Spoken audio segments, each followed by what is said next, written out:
Yeah, I'm JD Tucker. I'm from Texas A&M University of Corpus Christi, and my major is sociology. I have a minor in history. Okay. And what did you do your research on this summer? The title of my paper was called Occupy the Newspapers. It was a content analysis of newspapers framing the Occupy Wall Street movement. What I did was I did research on social movements and how they're portrayed in the mainstream media. And so what I did was focus on framing techniques and framing theories and how they influence their audience into joining or sympathizing with a social movement. So a lot of my research looked at like civil rights movement in the 60s, and then Students for a Democratic Society and feminist movements. And so I used what I learned and applied it to the Occupy Wall Street movement that went on throughout 2011 and early to 2012. And then I looked at regional cities and their dominant newspapers and how they portrayed their local protests. So for instance, I looked at Occupy Sacramento and then how the Sacramento Bee portrayed and framed the local protests in Occupy Sacramento. Okay, thank you. And what was your highlight of the conference? What did you enjoy the most?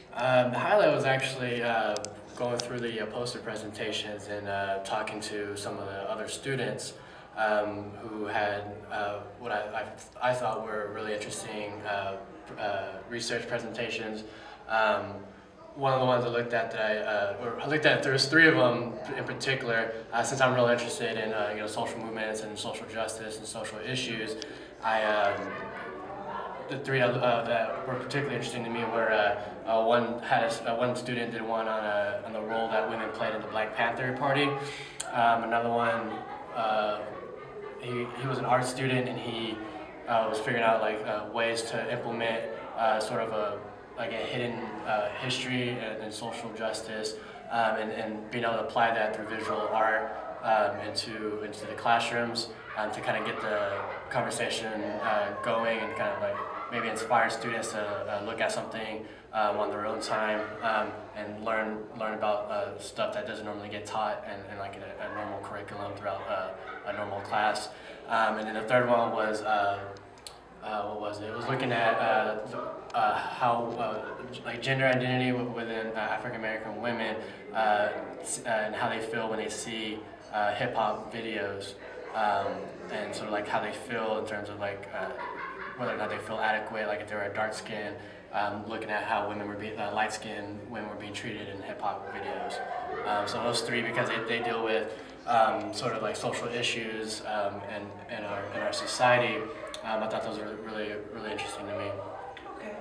And any advice for future McNair scholars or people interested in possibly doing the program? If it's something you're passionate about or something you're really interested in, go for it. I think one thing that helped me the most was I had a good relationship with my mentor before being a McNair student. That relationship we had, I think really helped my research a whole lot more, because we were able to kind of get through the frustrations and the general annoyance of doing a large scale research paper like that. Because your mentor who knows what they're what they're doing, and can give and it's already been through this process, especially writing a dissertation.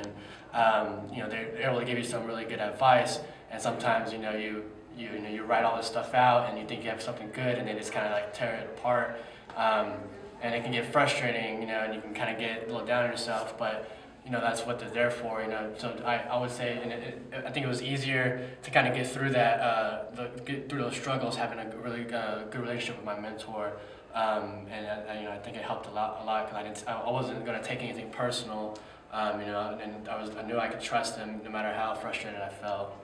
Okay. Well, thank you so much for speaking with us, Steve. Thank you very much.